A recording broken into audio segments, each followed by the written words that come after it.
Kevin had a great idea for the weekly poll on Friday, and I ran with it. Kev, it was a landslide.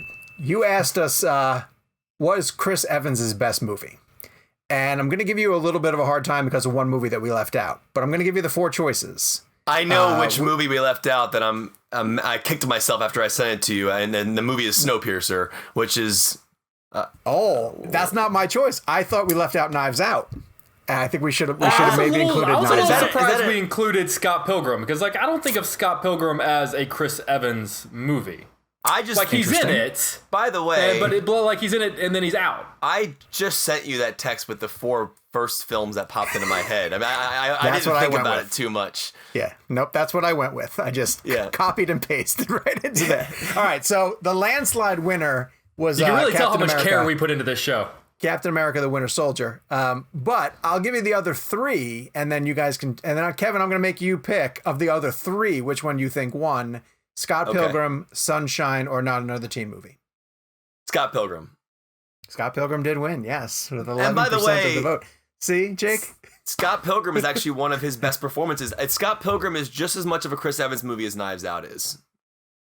I'd argue. I think that's fair. Yeah, I think that's fair, because Knives Out to me, all right, so if I were going to define whose movie is Knives Out, it's Daniel Craig's. Is that fair? Or Ana de Armas. Yeah, I mean, one of those two, yeah. Interesting. And Scott Pilgrim would be a Michael Cera film, but it has a lot of other really strong performances to it. So not another teen movie is not really I guess that is a Chris Evans. That's a Chris Evans movie. That's a Chris Evans movie? And I know this because I've been haunted by that damn Jakey line as long as I have known Kevin McCarthy. That's Jake's name in my phone. Every time he texts me, I have a beautiful reminder of Not Another Teen Movie, one of the greatest. In the grand scheme of things, and I will not go into any more detail, it's not the worst nickname that Kevin has for someone in his phone.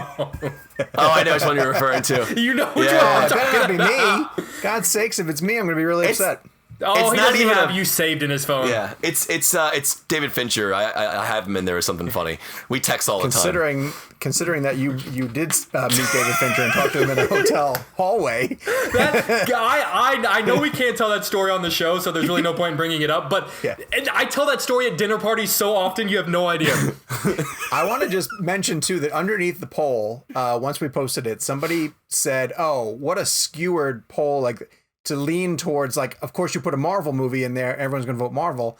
And I wrote underneath it from the ReelBlend page, like, clearly you haven't listened to our earlier episodes where we were hard on Not Another Teen Movie, like telling people how great it was.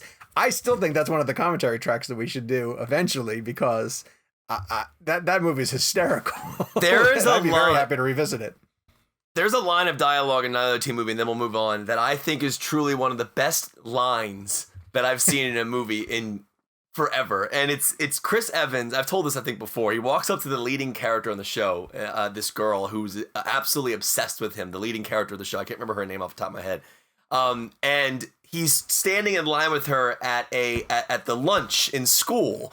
And he starts talking to her about something, because the bit is he has to, it's the, she's all that bit, right? He has to make her the character over and make her prom queen.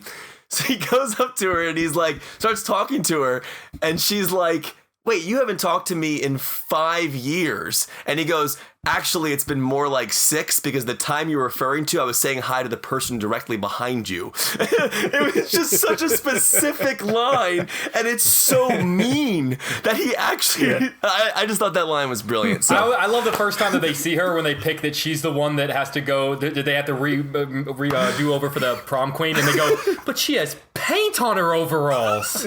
But she has glasses on. Absolutely gorgeous, and she's walking up the steps, and oh my god, Randy Quaid is so funny in that movie. All right, anyways, sorry. I hope Evans does more comedies, honestly, because he's really, really great in them, and so one day we'll do a commentary track for that.